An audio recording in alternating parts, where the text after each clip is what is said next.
Salt does not shout, it does not move, and yet it transforms everything it touches. In life, it is not always the loudest force that shifts your reality, but the quiet disciplines you keep in sacred places. Let us pause here. Have you ever walked into a space and instantly felt the weight of something that wasn't spoken, but was present? That is energy.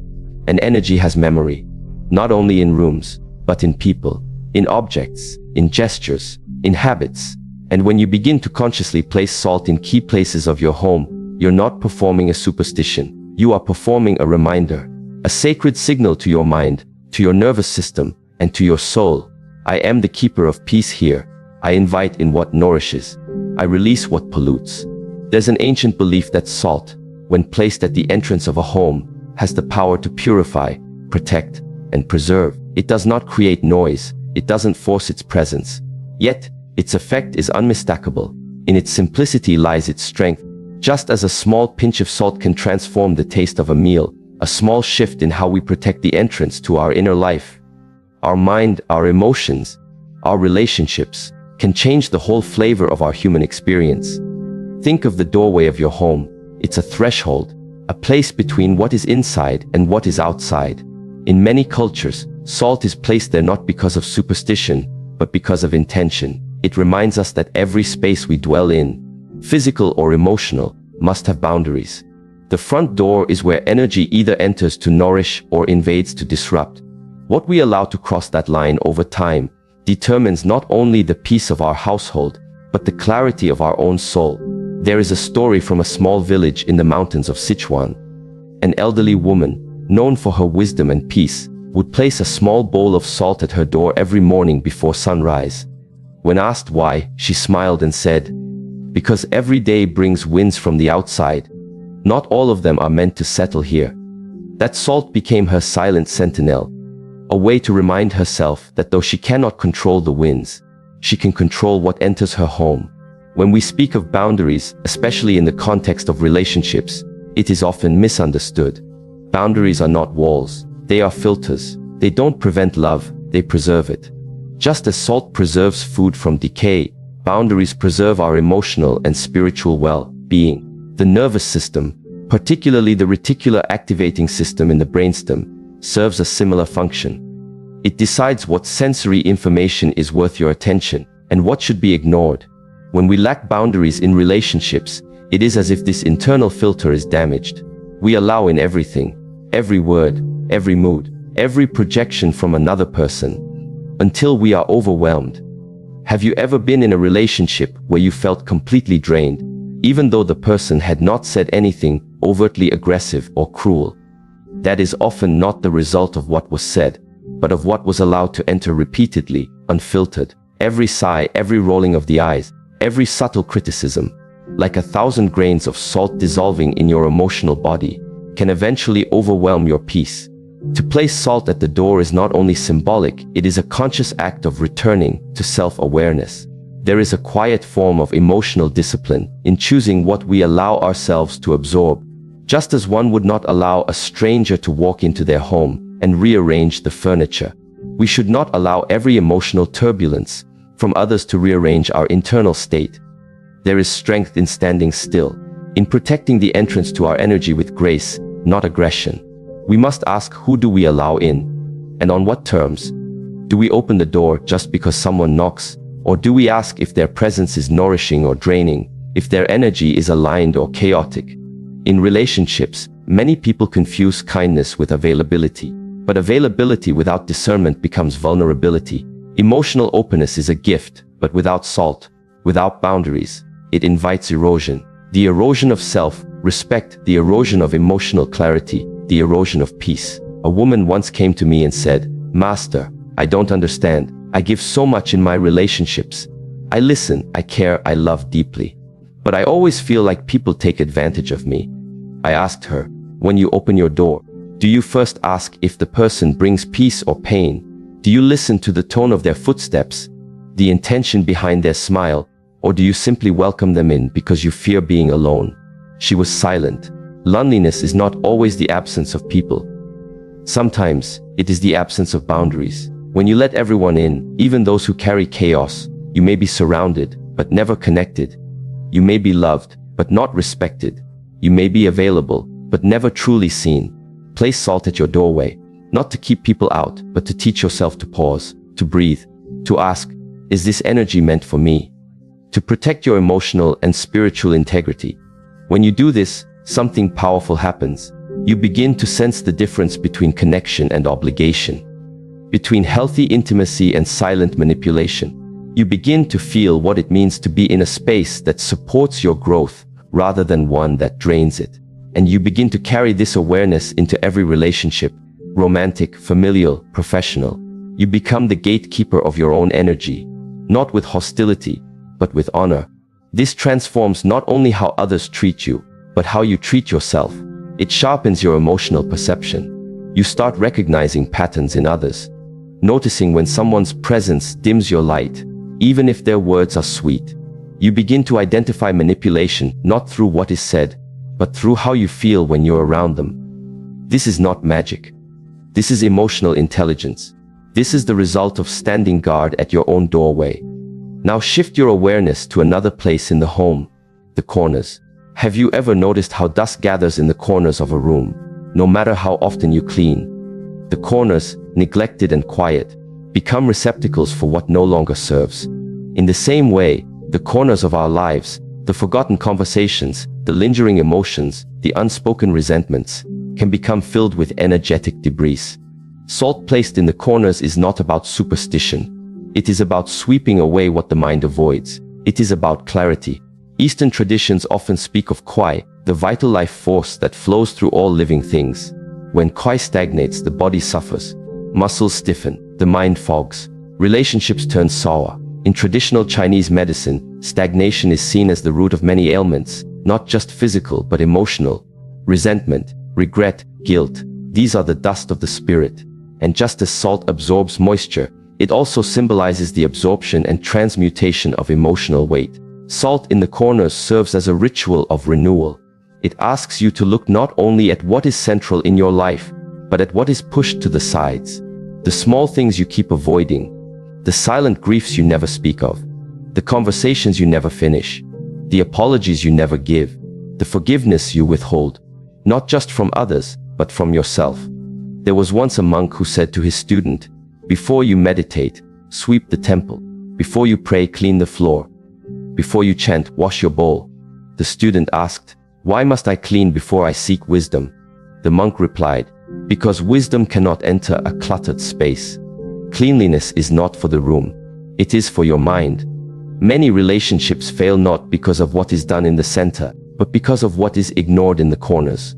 The quiet disconnections, the slow buildup of unspoken discomfort, the subtle ways we withdraw without words. A marriage may have beautiful moments at the surface, anniversaries, vacations, shared meals.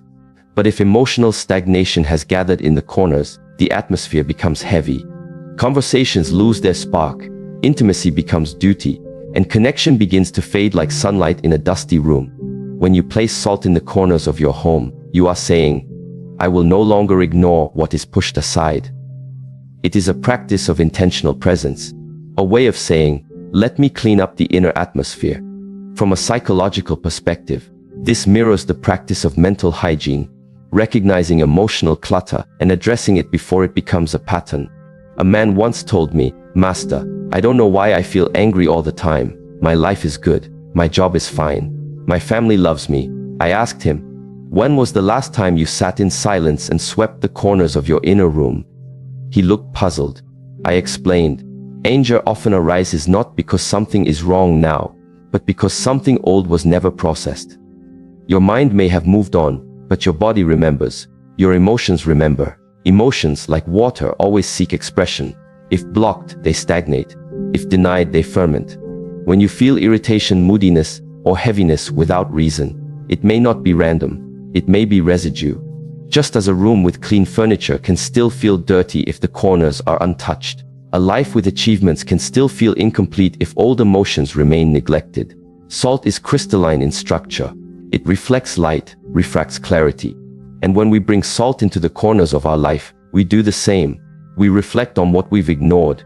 We bring clarity where there was haze. Neuroscience supports this.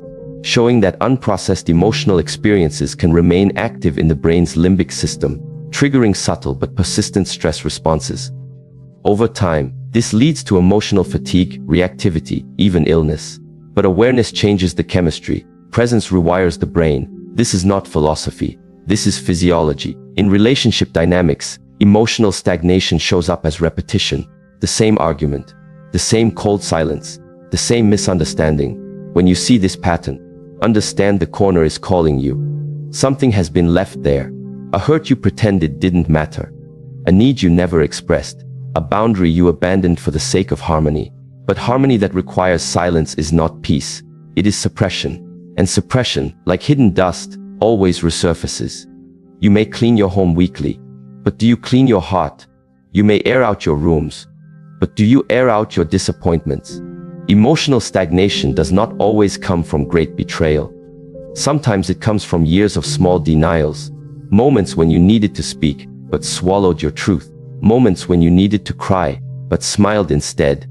Moments when you needed to walk away, but stayed because it was easier.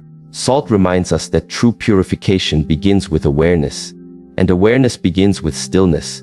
Before you clean the corners of your home, you must first sit still enough to notice where the dust has gathered. This is why presence is so important. In relationships, we often speak but rarely listen. We hear but do not feel. We see but do not observe. Stillness gives birth to attention, and attention gives birth to understanding.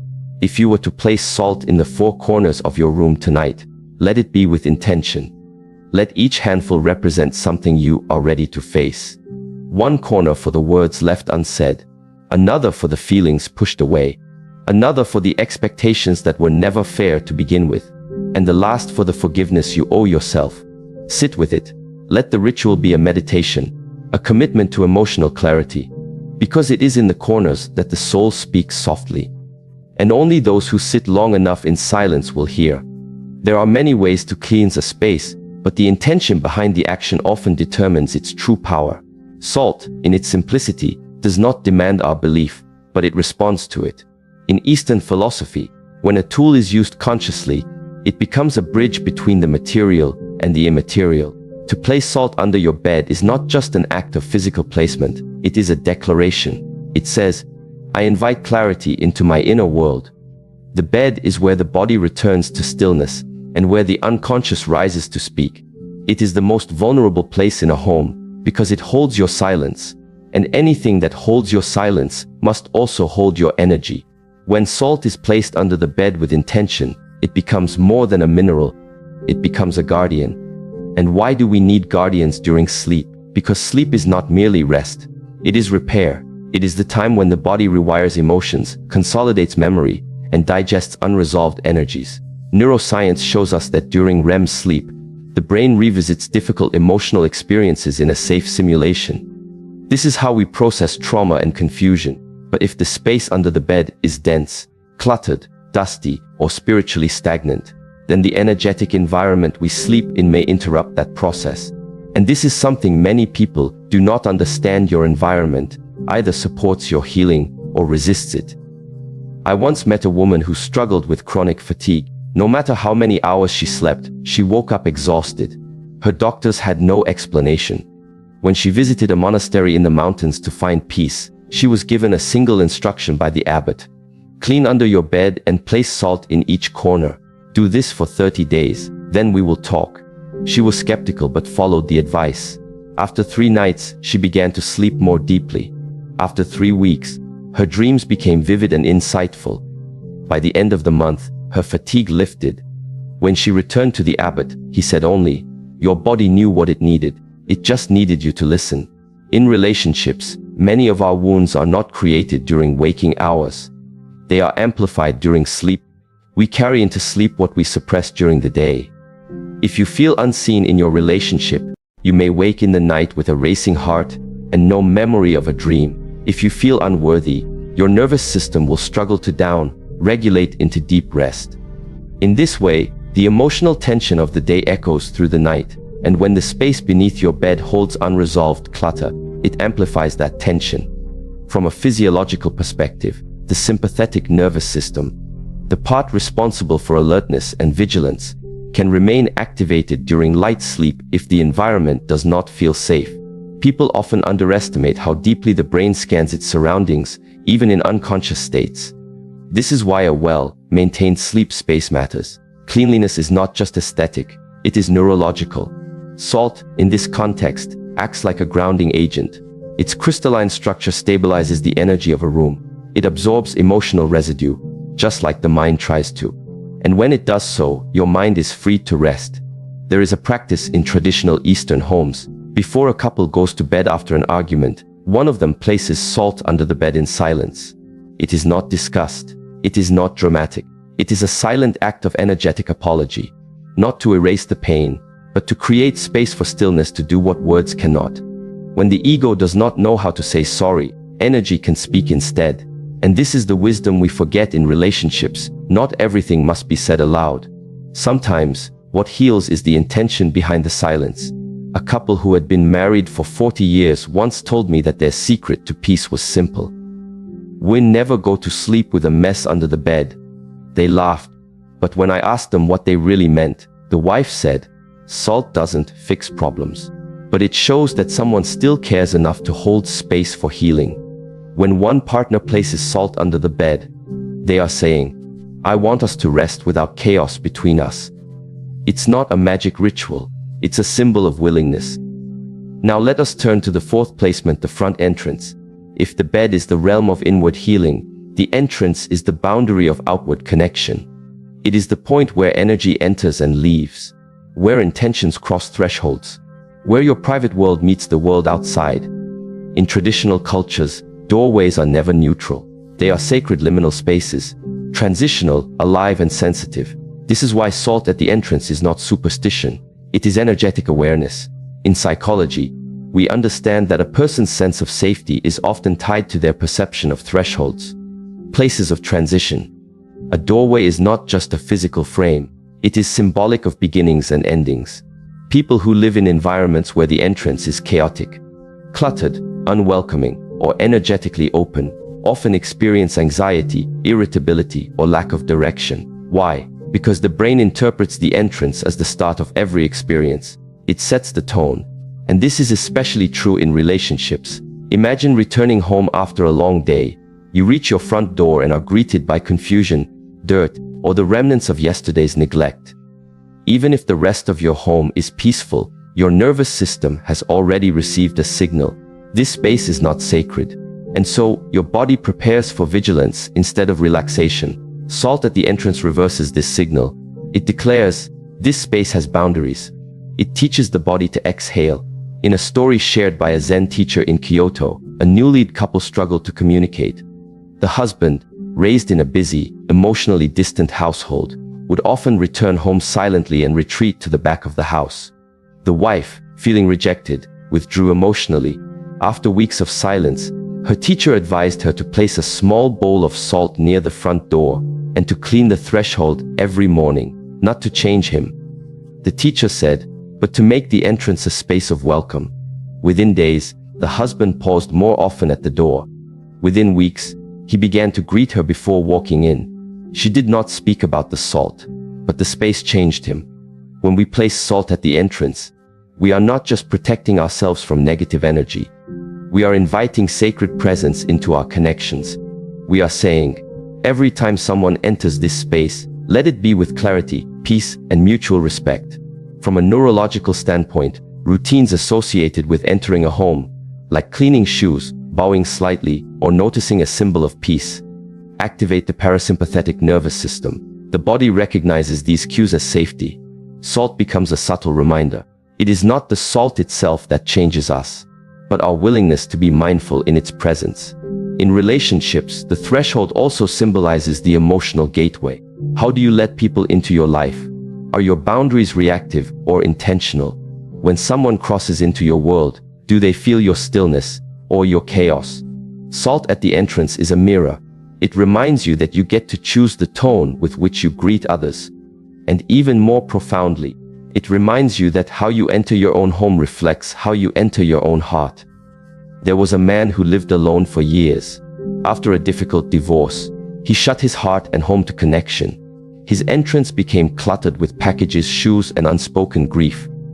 One day, after attending a retreat, he was asked to perform one task: clear the entrance, place a small dish of salt, and walk in with reverence. At first, he laughed. But something inside him softened. The next morning, he entered his home slowly, noticing the quiet, the light. He began to clear the space daily. And one evening, as he stepped inside, he felt tears rise, not from sadness, but from the sudden awareness of presence. That was the beginning of his healing. In both relationships and solitude, the space we create at the entrance of our lives reflects the state of our soul. If you open your home with resentment, then even love that knocks cannot enter freely. If you open with fear, then even joy will hesitate. But when you open with stillness, when you choose to purify that space, even with something as humble as salt, then the entire energy of your relationships shifts. People feel safer, conversations soften, defenses drop. And this is not metaphysics, it is human behavior. When someone feels invited, they open. When someone senses boundaries, they respect. When someone crosses a threshold that has been prepared with care, their heart leans toward gratitude. Salt does not command this reaction, but the intention behind placing it does. In the Tao Te Ching, it is written, "The softest thing in the universe overcomes the hardest." This includes the small choices we make, quietly, without needing to be seen. Placing salt under the bed is soft. Placing it at the entrance is softer still. And yet, in their subtlety, these actions shape how we love, how we rest, how we let go. In this way, every corner of the home becomes not a place to hide, but a space to be deeply seen. There is a quiet space in every home that people walk by without noticing, a corner, tucked away, often overlooked, rarely touched. And yet, it is in these forgotten places that energy settles. Just as in the corners of our hearts lie the emotions we didn't want to face, in the corners of our rooms gather the remnants of yesterday's chaos. Dust, stagnant air, old thoughts, they all find a way to rest where we do not look. And so, when you place salt in the corners of your home, you are not merely engaging in a ritual. You are making a profound statement: nothing in my life will be left unattended. Relationships suffer when we leave things unspoken. A quiet disappointment, a misunderstood silence, a moment when one partner needed reassurance but received distance instead. These emotional remnants do not disappear, they hide. And just like dust in the corner of a room, they accumulate until one day they become visible. Placing salt in the corners of your space teaches you to become mindful of these hidden emotions. The practice is not about perfection, it's about presence. You are saying, I am willing to acknowledge what has been left behind. In Taoist tradition, the corners of a home are where qi, the life energy, can become stuck. If the energy doesn't flow freely, it can begin to decay, creating unease, conflict, or fatigue. In the same way, when a relationship is full of moments that go unprocessed, words never said, affection withheld, gratitude forgotten, the qi between two people becomes stagnant. You may still go through the motions, eat together, sleep beside each other, but you are no longer alive together. Placing salt in the corners is a symbolic act of moving energy, of waking up the parts of your relationship that have fallen asleep. I once visited the home of a couple who had been together for over 20 years. Their house was immaculately clean. The floor shone, the furniture was arranged with care, but the energy was heavy. Something felt stuck. As I walked through their living room, I noticed the corners had dust, cobwebs, and remnants of incense long burned. We clean everything, the wife said, but we always forget the corners. It was a metaphor for their marriage. They dealt with the obvious issues, but ignored the quiet tensions, the subtle hurts, the small betrayals of trust that they had never revisited. I asked them to begin placing salt in each corner of their main rooms every week, and each time they did, to name something they had left unspoken. The change was not immediate, but over time the salt became their ritual of reconnection. She would say, I felt alone last week when you didn't listen. He would say, I wanted to hold you, but I didn't know if you wanted me to. They stopped pretending that unspoken things didn't matter, and in doing so, they brought light into the emotional corners of their relationship. From a scientific perspective, salt absorbs moisture and energy. It cleanses by attracting. In the same way, when we bring attention to the neglected spaces in our relationships, we absorb pain. not to hold on to it, but to transform it. Attention is the first act of healing. When you place salt in the corners of your room, do it slowly, with intention. Let your body feel what you've forgotten. Let your heart recall what was silenced. A woman once told me that after a painful breakup, she placed salt in all 4 corners of her bedroom, not because I believed it would bring him back. She said, but because I needed to reclaim the parts of myself I had given away. Every morning, she would sweep it up and replace it. Each grain was like a word she never said, a truth she never honored, a promise she made to herself that she was now keeping. In relationships, we often clean what is visible. We say sorry for the big things. We show up on anniversaries. We remember birthdays. But what about the silent corners? The days when we forgot to ask how the other person was doing. The moments when we chose pride over presence. The small betrayals of not listening, not noticing, not being there. These things do not leave the space. They settle in the corners. Salt in these places acts as a reminder we must bring light to what we ignore. And in doing so, we become whole again. Now let us turn to the 6th and final placement, within the kitchen, the heart of the home, the place where nourishment is prepared, where transformation happens. From raw ingredients, meals are created. From hunger, fulfillment. And so the kitchen is not just a space of utility, it is sacred. It is the spiritual center of a household. Placing salt here is not about cleansing, it is about blessing. In many ancient cultures, salt was the currency of value. Roman soldiers were sometimes paid in salt, giving birth to the word salary. Salt preserves, purifies, and seasons. It makes blandness flavorful. It makes perishable things last longer. In the same way, relationships that are seasoned with intention become resilient. They do not rot in conflict. They do not grow dull with time. They retain their depth because they are preserved by the invisible ingredient of care. When you place salt in the kitchen, you are reminding yourself that everything you feed yourself and those you love is energy. Food is not neutral. It carries memory. It carries intention. A meal cooked with resentment tastes different than one cooked with love. And the person who receives it feels the difference, even if they cannot name it. Salt becomes the symbol of sacred attention. It says, this nourishment matters. This space matters. The people I serve matter. A young woman once told me the story of her grandmother who, even in her 90s, insisted on cooking every meal for the family. Her hands were slow, but her movements were filled with presence. Before cooking, she would place a pinch of salt in a small bowl beside the stove. Not for the food, she said, but for the energy. She believed that the salt absorbed any bitterness, anger, or sadness she may unconsciously bring into the act of cooking. You don't just cook with your hands, she'd say, you cook with your spirit. Her family swore that her food healed them, not because of any ingredient, but because of the presence she carried. When she passed, her granddaughter took the same bowl and continued the tradition. Each time she places the salt beside the stove, she is not just remembering her grandmother, she is channeling a legacy of mindful love. Modern science now acknowledges what many ancient cultures knew: the emotional state of a person influences their output. Emotions affect heart rate variability, digestive enzymes, and even taste perception. A cook in a state of gratitude produces a different energetic frequency than one in stress. And this is not spiritual theory, it is physiology. Our bodies respond to intention. In relationships, we often overlook the kitchen as a space of connection. But think about it. How many moments of true intimacy happen not in the bedroom, but in the kitchen? Preparing coffee in the morning, sharing leftovers at night, talking while stirring a pot. These are not grand gestures, but they are sacred, and they can be either forgotten or honored. Placing salt in the kitchen invites mindfulness into these everyday moments. It reminds you to be aware of what you are bringing into the nourishment of others. Are you feeding your loved ones food mixed with emotional exhaustion? Are you serving meals while resenting the role you've taken on? Or are you offering presence, even if it's imperfect? One husband, frustrated by the growing distance between him and his wife, began placing a small dish of salt near the stove each time he cooked. He did not tell her why, but he told himself, each time I prepare food, I will let go of my complaints.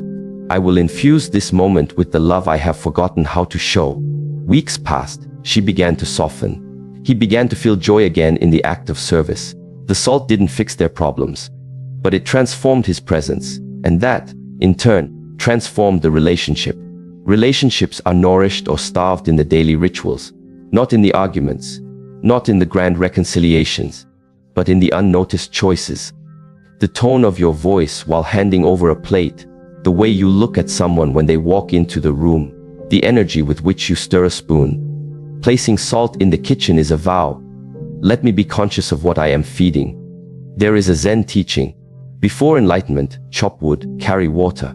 After enlightenment, chop wood, carry water. It reminds us that spirituality is not in escape, it is in return. Return to the task. Return to the moment. Return to the relationship. When you place salt in your kitchen, you are not escaping the routine, you are sanctifying it. And so, the corner of the kitchen, where salt quietly rests, becomes more than just a space. It becomes a prayer that says, may what I prepare be an offering. May my hands carry no bitterness. May this food nourish more than the body. May it nourish the bond. And whether that food is received with gratitude or indifference is not the point. The point is your presence, your offering. When you bring intention into the act of nourishment, you reclaim the sacredness of love. Because love, at its deepest, is service without resentment. It is giving, not because you must, but because you choose to. It is showing up fully, even in the smallest acts. Placing salt in the kitchen helps anchor that intention. It's not magic, it's mindfulness. And in a world where relationships often falter due to neglect of the mundane, returning presence to the act of nourishment can be revolutionary. It reminds us that love lives not in the drama, but in the detail. And so, as the salt rests quietly by the stove, it does not demand attention, but it shapes it. Like all sacred things, its power is in its humility. It doesn't shout, it doesn't sparkle, it just is, constant, present, transformative, just like love when given freely.